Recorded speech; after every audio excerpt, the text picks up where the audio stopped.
I guess just the train. Okay. Okay. Why didn't they do one of like Doc Brown's lab? That just would have made sense to me. Oh. I don't know. Maybe there was only like so because I think they wanted to get at least one thing from the sequels, like one thing from two, one thing from three, I guess. and um, I guess the DeLorean is important, and then Yeah, the DeLorean is the important. I would have. I think he could have nixed the truck and instead gone with his lab. Although, because we were talking earlier about like just let them be gay. That's another thing that still like pisses me off with Miraculous Ladybug, because they have two characters in it, Julika and Rose, yes, who are very clearly gay. They have kissed. We know this. We didn't see it, but we know it happened. And they just don't let them openly be gay. There was even one, they had a villain who was like turning people into records that speak their like deepest desires. And it's like, oh, Julika's was a poem that's very clearly about Rose. And then Rose's starts with, I love Julika, pause, and all my friends and family. Like, we saw what you fucking did there. Just let them be gay. And can't even argue anymore that, like, oh, that's not allowed, because they introduced a whole ass new character who got to admit that she was gay, you know, had gay feelings for Marinette. So, like, just let them do it. Just let us have this. I think maybe the only because it's like, yeah, I have no explanation because like it's a French show, right? Yeah. Yeah, the French are fucking like insane sexually, so like it makes they they could fucking do whatever they fucking want with that shit. Like they're the French, you know, having they make cuties. They know what they're fucking they are. So Much as I fine. hate the French, I don't blame all of the French for that. Just a few specific French who did it. Yeah, honestly, the Back to the Future levels are kind of mid at best. Just because there's so many fucking nooks and crannies. Yeah, It's a major turnoff. Also, at some point, we should do the Back to the Future NES game. we just do the Telltale game because that one was actually good. We can do both.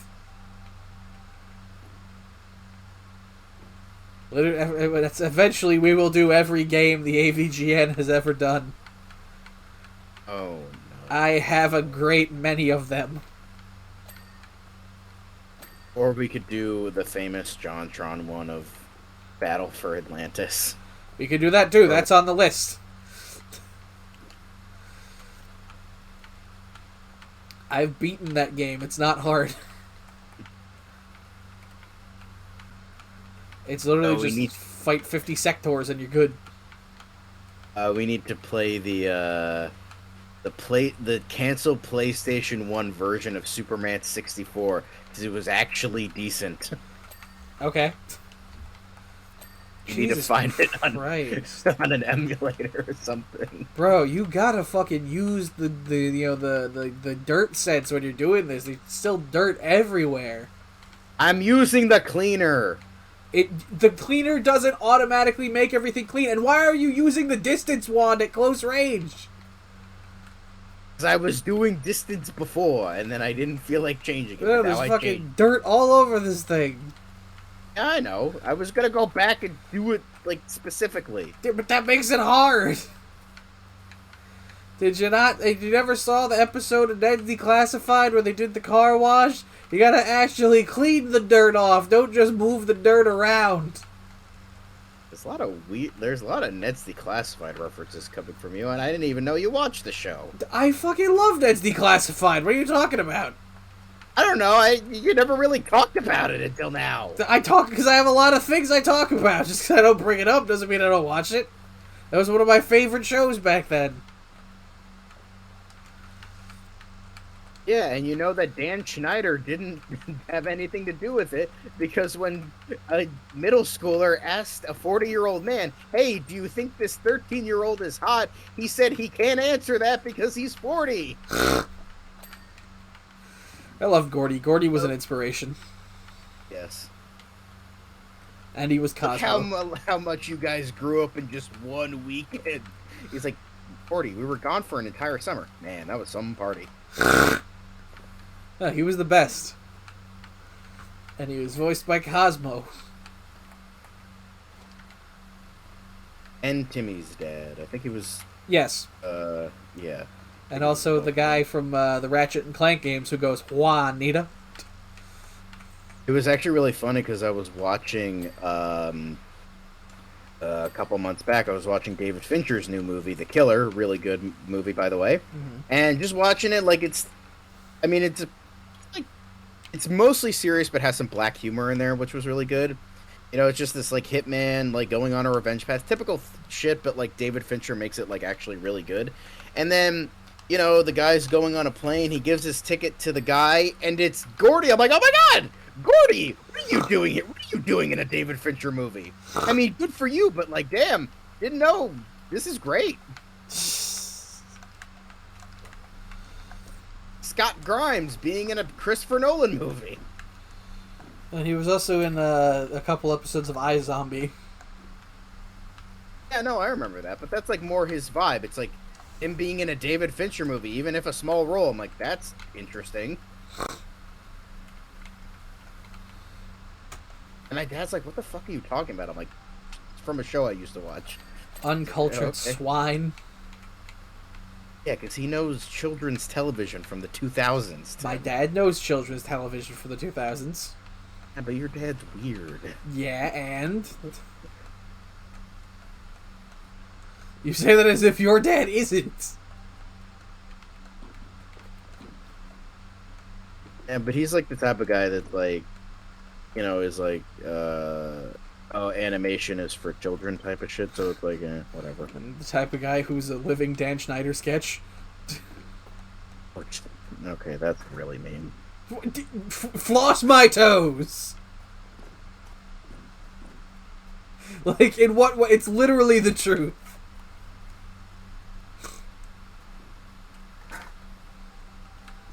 He literally is Gibby from the... You are either Fuffly and or Peter. Which would you prefer? I don't know what you're referencing right now. It's the fucking iCarly bit with the two British children and their terrible father who were named Fuffly and Peter. And it was like, Father, can we have some food? No, this is all you get to eat. Father, these are push pins. Now, floss my toes. And we talked about this.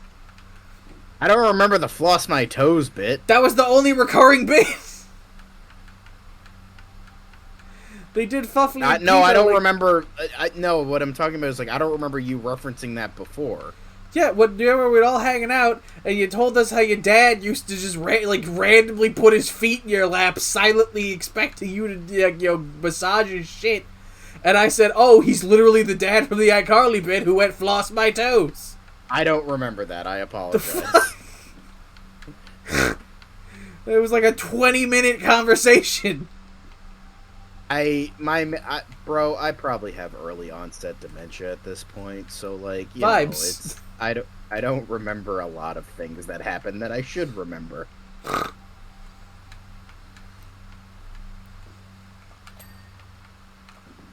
These fucking fins. Reactor car time loop knife. I want one of those. A reactor car time loop knife? Yeah, that's what the blades on the front of this thing are called. Oh, damn, I didn't realize that. I'm like, honestly, it kind of looks... Oh, what's that weapon that Klingons use that... Batlith. Yeah, it kind of it's not that exact shape, but it like kind of reminds me of that. Like it's a weird... Yeah, I can see it. Shape. It's got like Klingon vibes. Where the fuck? Vibes to have, depending on the Klingon, though. True. As long as they're not the ones circling Uranus.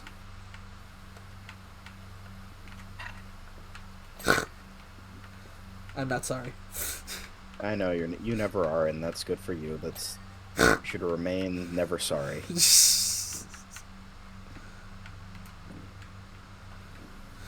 Oh, you know what's funny? The other night, because my mom started using a treadmill, and so she's like in front of the TV for a while. So I forced her to watch Daddy's Home 2, and she was like, "I never would have watched this movie, and it was hysterical." Yeah, literally the only scene I know from that movie, because it's on social media a lot in like shorts and reels, is the scene with the thermostat, and with like even John Lithgow being the little bitch boy dad he is, he's like, "You don't touch the fucking thermostat." It's a That's like the sacred cardinal rule. covenant. That movie is so good. Like, the first one is Honestly, great, the second one is even better. I mean, because you have John Lithgow and Mel Gibson just being themselves essentially, and it's just ridiculous. And it's great, even if it has the weird pseudo-incest shit near the end. That's okay. I mean, what good shit doesn't have weird pseudo incest? Yeah, but it's with children, so it's more... Okay. It's because, like, the whole subplot is that, like, the son seems to have a crush on this, like, little Asian girl who's, like, in the next cabin over, and they play it up through the whole movie, but in reality, the girl he had a crush on was his stepsister the entire time. Then we'll go. Now we're going into Pornhub levels. Shit. No, literally, then at the end, like, Mel Gibson's character through the whole thing is like, oh, you like a girl, go up to her, give her a kiss, then swat her on the ass. And so then at the end of the movie, he does. In front of an entire crowd of people. And her dad, who is John Cena. Ah, yes, of course. Yeah. John Cena's That's so another good in that movie. another reason to watch it. John Cena. Oh no, he's great in it for like how little he's in it. And they made the terrible do they know it's Christmas time at all an integral part of the plot. I mean, of course. It's John Cena's favorite song. Like, literally at the end of the movie, they're doing the whole, like, oh, come on, we all gotta work together thing. They start singing it, and he's like, this is my favorite song. I'll play this in August. I don't care.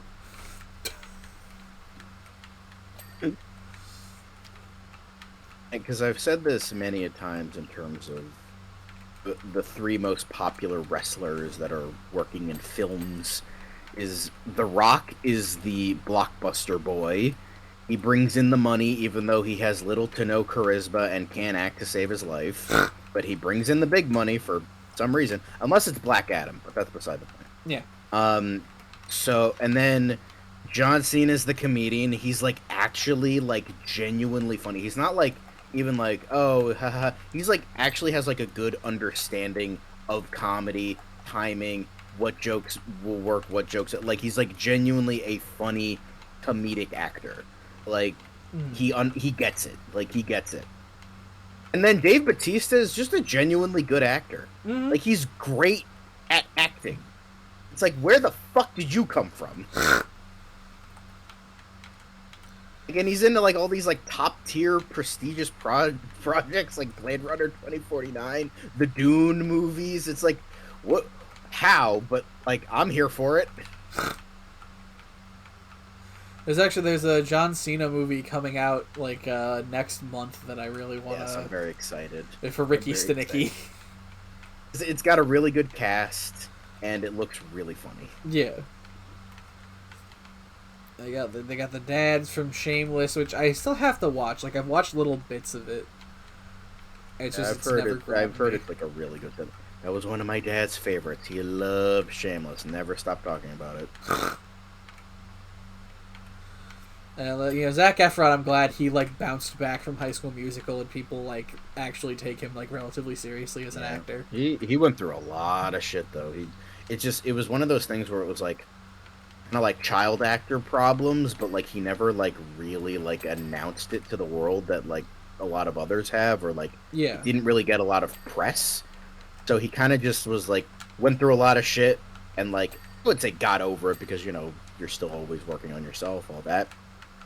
He's like going through it, but he's not like projecting it to the entire world, kind of like Daniel Radcliffe a little bit. Yeah. But he's going through it and he's being a good guy. And it's like it's nice that he's doing like a comedy like this because after Iron Claw, that man needed to do a fucking comedy. That's why they should finally make Neighbors 3. This time with another one of Tim's favorite actors.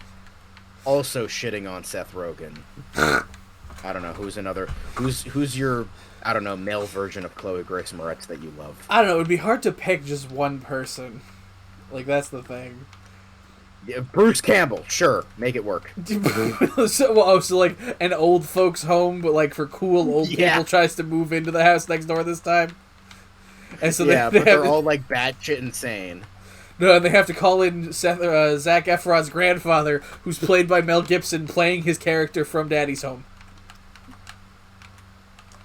No, even better, it's Robert De Niro, like that movie Bad Grandpa, or whatever, the one that was not the Johnny Knoxville movie.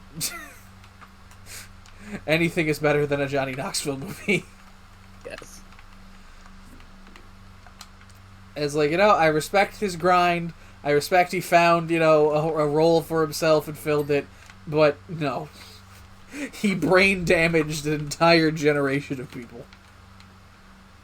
One of the many things that brain damage an entire generation of people. One of the many, but he's like a prominent one. I never got it. He did multi-generational brain damage. Yeah. Luckily, I could never get into it, so good for me, I guess. It's one of the two things that I never really liked. It was like, just like, oh, I'm gonna do something completely retarded just for fun, and pranking. I can't stand pranking. Yeah, because it got like it was like kind of bad at first, but then it just got worse somehow. Well, it's because like pranks between friends can be fun as long as like it's usually simple, fun, goofy stuff. But the type of pranking they do on like TV shows, like Impractical Jokers, or on like YouTube channels, more often than not, it's just mean. Like for no reason, just abusing people, and going, haha, it's funny, right? I just can't. Yeah, it's cringe. That reminded me. I was literally just watching a Facebook reel earlier today, where it was like this guy was dressed up in a bunny costume and he was like scaring people. Nothing like major or anything like that. One of the more like subdued pranks. But it was like, I'm pretty sure it was all set up. But like he pranked this one guy, and he was an older guy, and the guy pretended to have a heart attack, and the guy was like. The guy pranking was like losing his shit, like, oh my god, I fucking killed somebody. But no, it turned out he was fine. And he's like, yeah, don't do that, you fucking stupid asshole. That's the appropriate response. It reminds me of like a Reddit story I was listening to earlier, where someone has like two dads, and so their teacher was like, oh, you can do a report about how you're adopted, and their response was like, I'm adopted? And just like losing their mind about it. It was hysterical. That's funny. Oh, there's another time loop knife over here. Very nice. I really want, like, I would love, like, two of these, like, Mantis Blade style. It'd be so cool. Actually, no, you know who would be the old people in the old folks' home for, like, the hypothetical Neighbors 3? It would be Bruce Campbell, Christopher Lloyd, and you need at least one woman in there, but who? Rita Moreno. That'll work. And She did 80 for Brady. She'll do it. Yeah. And she did Nikki Deuce. Yeah, she did. Even though she's Hispanic and not Italian, but whatever, they're the same thing. They're the same thing, but different names. Literally, functionally, they're not that different as cultures. You don't have to explain it to me. It's like, funny. Fuck it. It makes sense. But, and there's someone else. We need... Oh, and what's the guy? He was like an action star. Get like Sly Stallone. No, or like Dolph Lundgren or something. I don't know. I just think honestly, I feel like Sylvester Stallone needs to just stop. Like, he's not good. He's not a particularly good actor, and he's just at this point he's just kind of annoying, at least to me. I think he can act like with the right script. Like Rambo, he gave like First Blood. He gave a really good performance, and then the original Rocky and Creed. Those were like some of his better. Yeah, I don't feel like I could see him doing like a purely comedic role very well. Fair enough. Like, I feel like he'd just have too much inclination to try and like one up everybody. Because I've only ever heard about him being like an asshole. I could be wrong. I don't know. I feel like there's just the wrong energy to have on like a comedy set. Unless the only real joke I could think of that would even work relative to him would be if they like start talking about their favorite pornos and one of them is like his. Mhm. But you know who I would get? All right, fine. He's cool. I was gonna say, what's the guy like? I think it was like something Wong, the guy who was like the blind master in Balls of Fury. He's in like everything. James Hong. Yes, him. Get him. He'd be Oh, great. that would be good. He's amazing. I love him. Oh, and the grandma from from Aquafina. She's the best part of that show.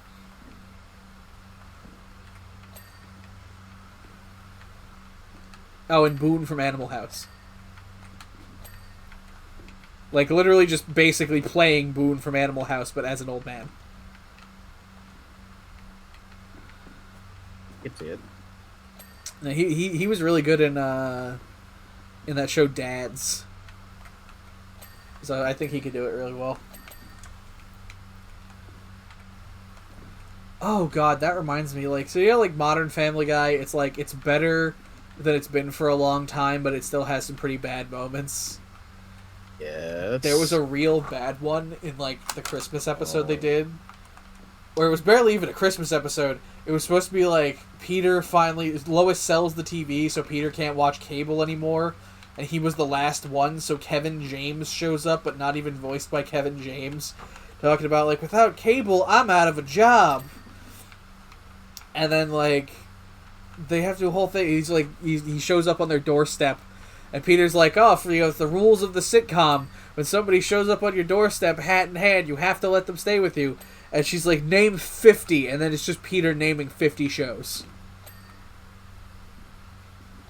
It's like that. It was like that joke way back when Stewie was trying to write a song for the neighbor, and like Brian named off a bunch of songs with girls' names as the title, but it was short. Yeah, it was short. Like it was fast, and it was funny because it was directed at someone being an idiot. This was just she's like, okay, name 50 things, and then he does, and it's just him slowly naming 50 shows, uninterrupted for like the better part of a minute and a half, and then she's like, name 50 more, and he starts doing it, and then they finally skip. But amongst the shows, he named like Dads, Bleep My Dad Says, Moms, and a bunch of other shows that I used to watch. Well, at least Bleep My Dad Says makes sense because Seth Green was in that. No, he was in Dads. Bleep My Okay. Dad Says was the one with William Shatner. That was one with William Shatner. That was a great show. I Wasn't Brenda Song also in Dads? Yeah, she was also in Dads. She was she was the serious one who like actually keeps the business afloat while they do buffoonery, and also Seth Green's love interest.